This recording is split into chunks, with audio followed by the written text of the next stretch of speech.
From the inner sense of time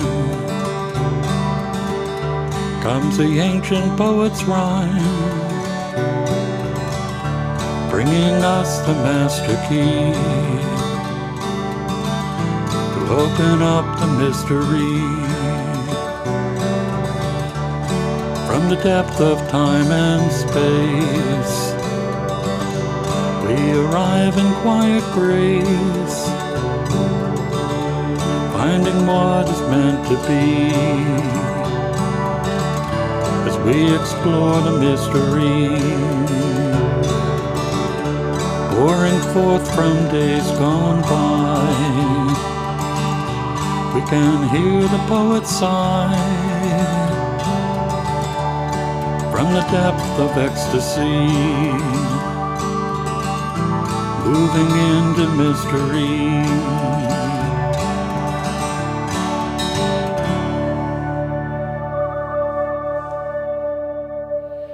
Hello and welcome to another road trip edition of Creative Connections. I'm your host, Gary Blanchard, and today I'm here for a book talk sponsored by the East Brookfield Historical Commission, a book by Heather Gablaski on the history of East Brookfield. And I'm going to be showing you portions of the talk, and I hope you enjoy it as much as I will. One of the funnest parts of the research that happened was when I was online looking on eBay for some things that had to do with East Brookfield, and there was Mary Ann Harrington's journals, and they were up for sale on eBay, and I was bidding on them, and I couldn't figure out, the house was across the street from me, and I thought that would be great, I can get them, I can read through them. She had saved all the receipts from the stores and from Dr. Hodgkin's, so you could see how she paid for things, so there were pictures of them, and I said that would be a great addition to the museum and also to my research.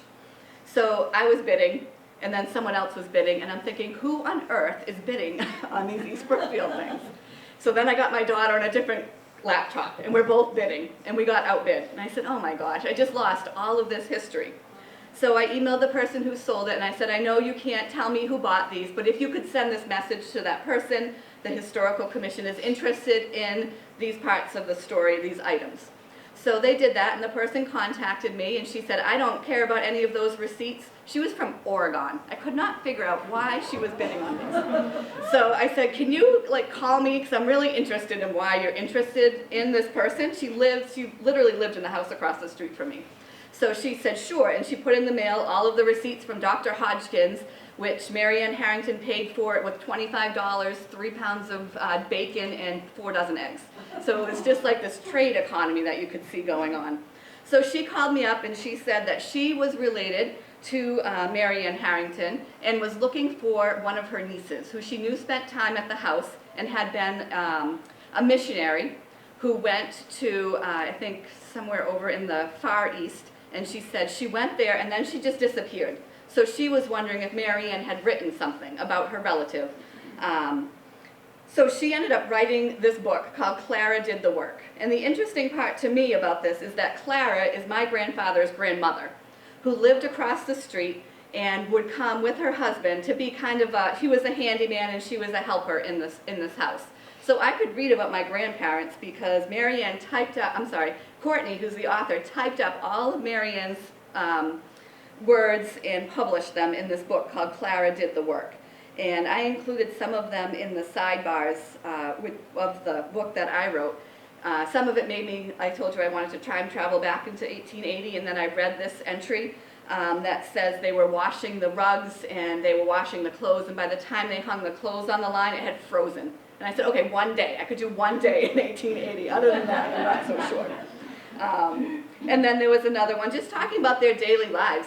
Everything every day was booked solid. I don't know why they had to wash the walls so much, but they did. Probably the smoke from the cooking fires and things, but they were always washing the walls. They were always washing the rugs and taking them out. They had an orchard where they would be picking apples, and then they were making cider with the apples and preserving them in other ways. So I have this book, and my neighbor who lives in that house has this book, and every day we kind of open up and read what Mary Ann was doing in the 1800s in that house. So Courtney came out to East Brookfield from Oregon, and she's hoping to come out for our 100th anniversary too and do a talk with us. But she came out, was very fascinated to see where Mary Ann lived. My neighbor let her run through the house. You would thought she was at Disneyland. She came up to my mother's house and went through the house where Clara lived. And we just had a great talk, and we actually found out that Clara, who was my grandfather's grandmother, was one of her great-great-great aunts. So we're related. I don't know how that stuff happens, but it's really interesting when you start researching something. You're not quite sure where it will go. So I thought I'd share just a little tidbit from each of those sections with you, starting with the evidence of the indigenous peoples who settled here as far back as 8,000 years ago. The Nipmunks were the natives in this time that Europeans came over, and they were part of the Algonquin Nation. And as you probably know, when the Europeans arrived in the Western Hemisphere, it completely decimated the population of the indigenous tribes that were here. So even before English settlers came to New England, diseases were spread from Christopher Columbus and the Spanish conquistadors and wiped out an estimated 90% of the population. So when the English settlers arrived in New England, they looked at this basically empty land and thought, this is God's providence for us. We're come to this land where, look, it's already cleared. That must mean that we should live here, when really they didn't know so many thousands and thousands of people had lived here and been working the land and clearing the land before they even arrived. So there was about 500 people of the Quebec Nation who were here when the English settlers arrived. They lived in basically self-sufficient villages. They were mainly peace-loving, and they were kind of stuck in the middle between the Mohawks in the west and the Narragansetts in the east. So they paid tribute to both of those to kind of keep the peace. There was an archaeological dig near Lake Quebec that shows there was an extensive trade route between that area near the north shore of Quebec and the Ohio River Valley. So that's a huge way to travel in those days when you're traveling mainly by foot. The original settlement of Quebec included a very small section of what would be East Brookfield, and it was enlarged in 1718 to 6 miles square, which is that bigger square that you can see on the screen, and then it included much more of East Brookfield. Quebec Plantation, as it was called first, was the key route between Boston and Springfield. So Springfield had been settled earlier by English who had kind of sailed up the Connecticut River and were settling there. And they needed an overland route to get from Boston to Springfield, and Brookfield was right smack dab in the middle. So travelers would travel from Boston, stay overnight or for a couple days, resupply in Brookfield, and then continue on their way. And in this way, the population of Brookfield grew over time, very slowly of course, but people would stay and have trades or inns or taverns. By 1675, Brookfield's population was 3 times the size of Worcester's. So we always think as Worcester being this huge city next to us, but Brookfield was actually much bigger than Worcester at that time. So moving on a little bit in time, there were some main events that changed East Brookfield. The first was the creation of what we know today as Lake Lashaway. That had a huge impact on our village. It was created in 1825 by a man named Jeduthan Stevens. He had a mill where on Shore Road up at North Brookfield on the northerly part of what is Lake Lashaway today. And he went around and convinced everybody who owned land in the meadow that was there that it would benefit them economically if they could build a dam and harness the water power of the 5 Mile River. So it didn't take him too long to do that, because people at that time, they needed to grind their wheat, they needed to grind their corn, and they were traveling to do that. And they thought, well, if we have those types of mills closer to us, that seems like a great idea. So the first dam was built in 1825, and it was basically a pile of logs, and they would add logs or take logs away depending on how much water they wanted to be coming over to provide power. So first it was called Jeduthan Stevens Mill Pond, which is kind of long, so it's shortened to the Stevens Pond. Then it was called Furnace Pond because there was a furnace there that they were collecting ore from Tenerife Hill over here and smelting it, but it didn't last for long because there wasn't that much raw material. And then finally in 1898 you see the first reference of it on a map as Lake Lashaway.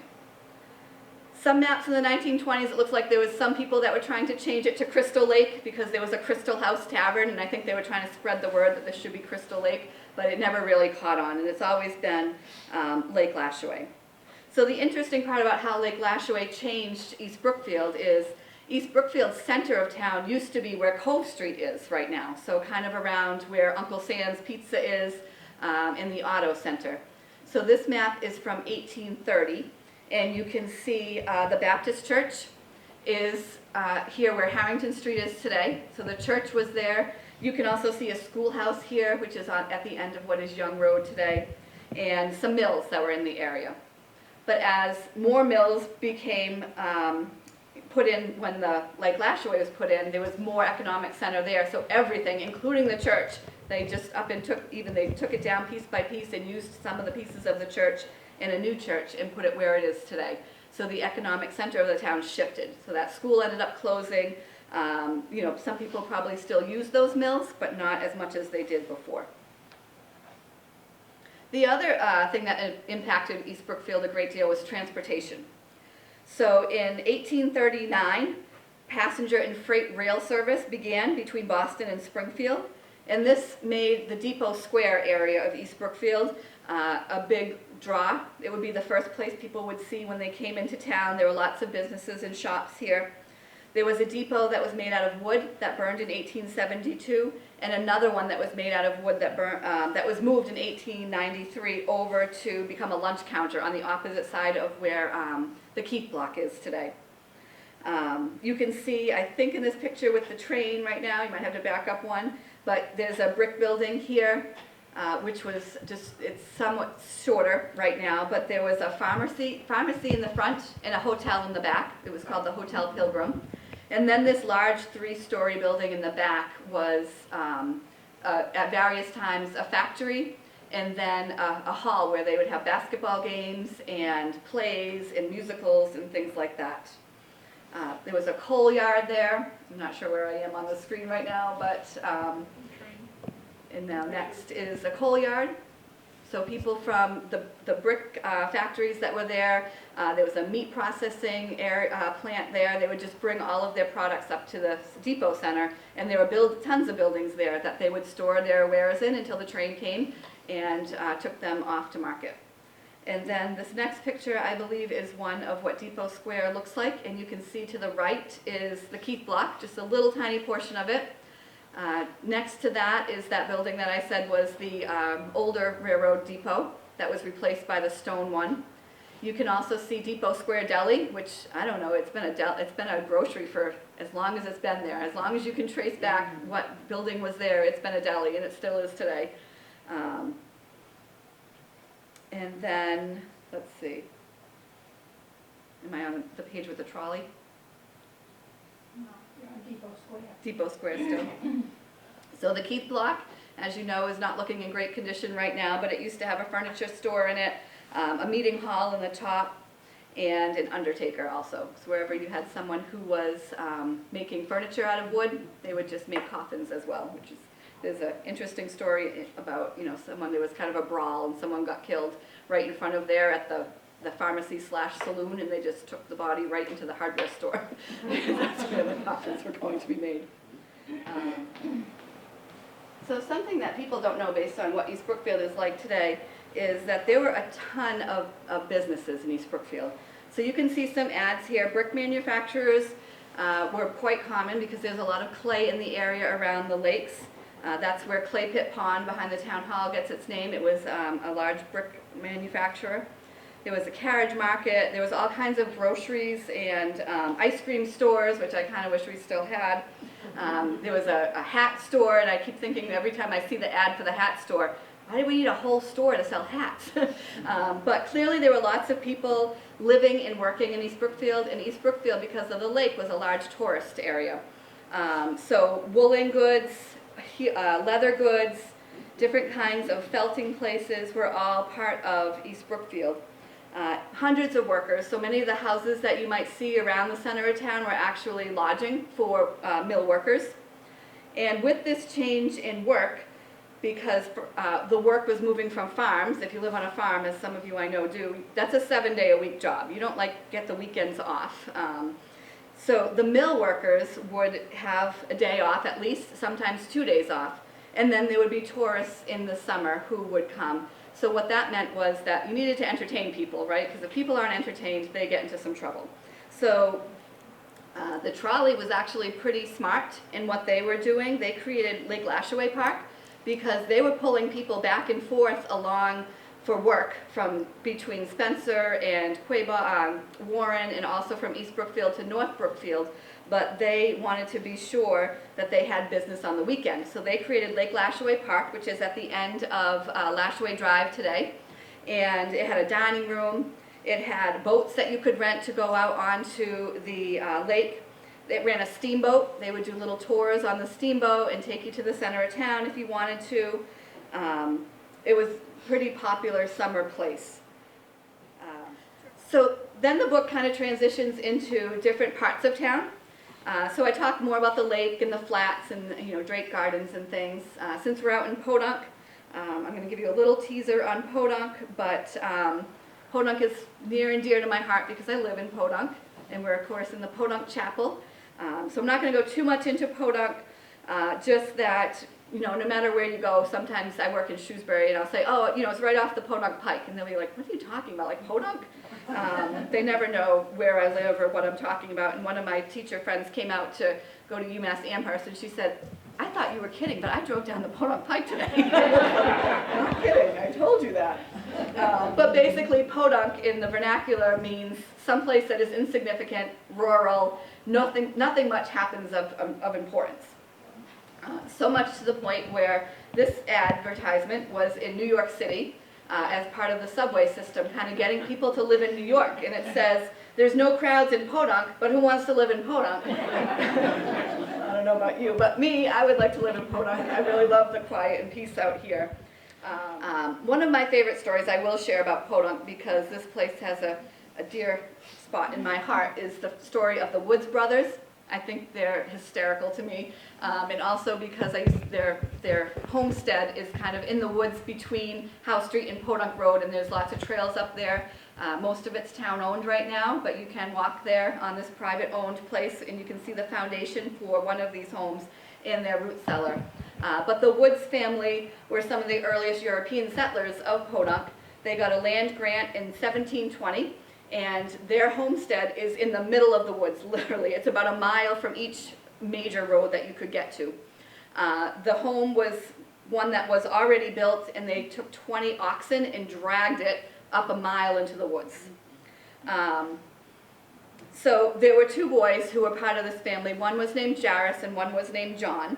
And Jairus was the older brother, and he fell in love with a girl named Charlotte who lived in Spencer. His younger brother, because they're really isolated, they had spent all their time together, and whenever anybody saw them together, they actually thought they were twins because they were so close. But his younger brother, John, was getting a little bit jealous and saying, why is he spending so much time with this girl? I need to go see what this is all about. So he went into town and saw Charlotte, and unfortunately, or fortunately, I'm not sure which, love at first sight. So they both decided they were going to date Charlotte and let her figure out which one to marry. Probably not the best idea. So they couldn't decide, and she wouldn't decide. So they decided to have some kind of contest to see who would win her hand in marriage.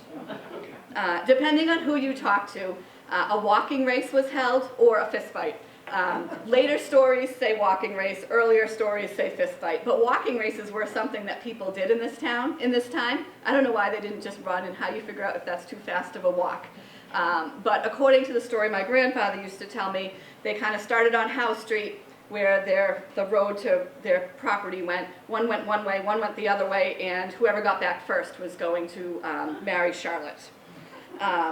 Well, either that or a fist fight, but regardless of how it happened, Jairus won, so the older brother won. He married Charlotte, and then the brothers were never spoke again. For 40 years, they never spoke again. So Jairus decided this was a little bit too much for him and his new bride, so he moved into town for a little while.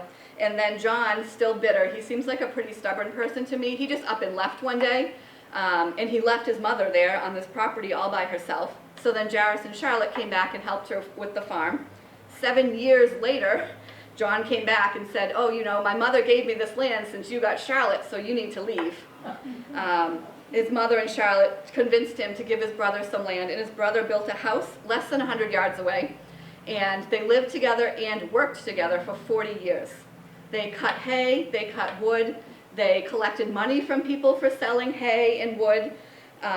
They never spoke. They either left notes on each other's doors, or they told Charlotte or their mother, hey, tell him this, hey, tell him this. Quite annoying. The most annoying part for me as a working woman is that for 30 years, Charlotte worked in Spencer.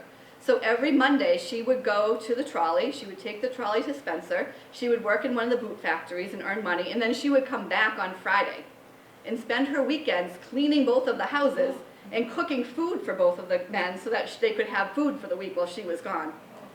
I was thinking, oh, honey, you're bringing home the money. Probably shouldn't be doing that too, but regardless, she did it. But the interesting part is that it wasn't her husband that was driving her to and from the trolley. He didn't really leave the land. He was like a recluse. He wanted to stay there. And I think maybe the next picture shows a picture of him kind of sitting there by himself on this rock overlooking where his house was. He had he would just be there. It was his brother that would drive her back and forth to the trolley every single Monday and pick her up on Fridays. The next section of the book goes a little bit into the separation and tells a little bit longer of a story of why East Brookfield left Brookfield. But basically, there had been tension between Brookfield and East Brookfield for quite a long time. Podunk at one time tried to separate all by themselves and create the village of Podunk. It was very far for people living out here, as you probably noticed driving here, to get to the town hall in Brookfield. So they tried to separate and that didn't work. But East Brookfield had most of the industry in town. So of course they were paying most of the taxes that were raised for the town of Brookfield. But Brookfield had a higher population. So anything that went to town vote, if East Brookfield wanted it and Brookfield didn't, it wouldn't get passed because, democracy is usually a great thing and works out well. For example, 1874, East Brookfield wanted a branch library. Brookfield said, no, we're not paying that. Just keep coming out to Brookfield to get your books. So actually, residents here made their own library. So there was a Podunk library that was privately owned. And then there was books at the taverns in town. So you could go, and there was a reading room at what is now the 308 location, but it was the Lakewood Inn. So you could go into the reading room and kind of exchange books there. In 1899, Brookfield voted to reduce the number of selectmen from 5 to 3. And then for several years, there was not one single East Brookfield resident on the Board of Selectmen. So that made things more frustrating. In 1902, when the Brookfield Town Hall burned down, some East Brookfield residents wanted it in East Brookfield, in the East Brookfield part, because they said, we're the center of industry. We've been kind of put out for a while because we've gone so far to town meetings all the time.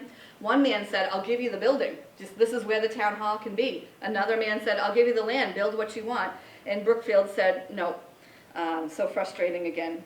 1905, Brookfield town meeting did not fund the street lights in East Brookfield. So that's a big deal if you can't go outside at night because there's no electricity. So, the oil lamps that were burning, they weren't funding them. And not only did they not fund them, they removed them and took them into Brookfield and used them there. So I think it was really kind of getting people really annoyed. There was a water system in Brookfield that extended only to the border with East Brookfield, so no public water. So in times of drought, people in East Brookfield had to go find water and cart it back to their houses in buckets. So in 1919, I think East Brookfield probably had finally had it. There was a meeting at what was called Redmond's Hall, but what is today the Senior Center, for separation. And what really benefited East Brookfield was that we had a state senator who was called Warren Tarbell, who I think was the Steve Brewer of his day, but he was an East Brookfield resident. And he kind of led the charge. And his comment on the separation was, and I quote, "The American colonies had no more reason for demanding separation from England in 1775 than East Brookfield has from Brookfield at this time." So he said, same reason. We don't want taxation without representation, and that's what we have. Someone else was complaining, we can't even get a sidewalk or a street repaired. They had still dirt streets, and Brookfield was putting down some, I think it's called macadam, so that it wouldn't get muddy. And they said, they have more people, so they're always going to outnumber anything we want. So a bill was submitted to the state for separation, and Brookfield did not dispute it at that time. They would just kind of let East Brookfield go. The only thing they disputed was East Brookfield was supposed to go kind of further west over Lake Quabog than it did. That was some wealthy property down there. And Brookfield said, we're not going to contest this as long as you give us that property. We want that property. So East Brookfield said, sure. I know my grandfather would always say, look at the town lines. If you look at the town lines, if you cross a bridge and you get to the other side, you're in a different town, because they wanted us to pay to repair the bridges. So that's what happens today. So everywhere you go in town, if you cross a bridge over water, you've probably left East Brookfield. And then next is an article from 1903, which says, the past week, the number of automobiles that have gone through town has been a record breaker. One day, a man who lives on Main Street counted 25. This next slide is about the new jail that East Brookfield built, which was behind what is the fire department today. There was the fire department in the upstairs and then a jail in the downstairs. So they built this lockup, and at the time, you could go to the lockup if something happened and you broke the law, or if you were homeless and traveling through town, you could use the lockup as kind of an overnight stay. You would get warm bed and food in the morning. So this says that they're very happy with their jail cell, and they're going to name it after the first occupant. So sometimes we think of history as always looking back, but Quebec Historical Society and East Brookfield Historical Commission and the East Quabbin Land Trust are looking forward a little bit. This map I showed you earlier was from Quebec Plantation and later the boundaries of East Brookfield. And at that time, there you can see where Lake Quebec is today, and how it's kind of cut off from where Chitukas, who was the leader of the tribe at that time, did not want to sell that land to the English settlers. And the reason for that was that's where they lived. They had meadows there, they had the lakes there for fishing, lots of animals for hunting. And today that land is in private hands, but there is an attempt now to purchase the land to preserve it. It's called Quebec Preserve at the moment, and there's been lots of work going on by the man who owns it, Andre Cormier, to put trails in, and we'll be having some walks and some hikes. They're very easy trails to get to in the spring to kind of raise some awareness, because this next slide, you'll see there's a map from 1898, and you can see it says Quebec Village, and then it also says John Eliot Rock. So John Eliot was a preacher who came out from the Boston area, and he would go to the towns out here trying to convert Indigenous peoples to Christianity, because they felt like Christianity was the way to go, and if the natives could just be Christian, then we could all kind of get along. Of course, you know where that goes when you try to force your beliefs on others, but he did preach out in Quebec for a few days, and there is the site right there. That's kind of the end of what I wanted to talk about today. I would encourage everyone to, if you have memories of East Brookfield or of your own town, if you're not from here, write them down, send them to your local historical society or historical commission. We learn so much from what everybody remembers and what people know. So thank you for joining us for another edition of Creative Connection, and I'll see you next time. Bye.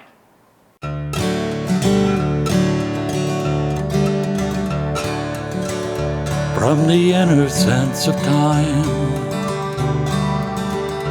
comes the ancient poet's rhyme,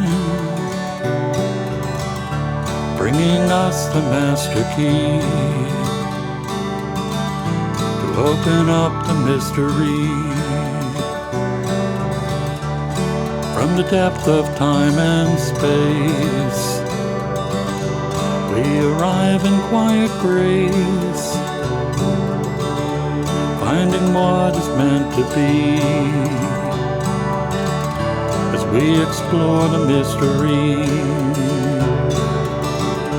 pouring forth from days gone by. We can hear the poet sigh from the depth of ecstasy, moving into mystery.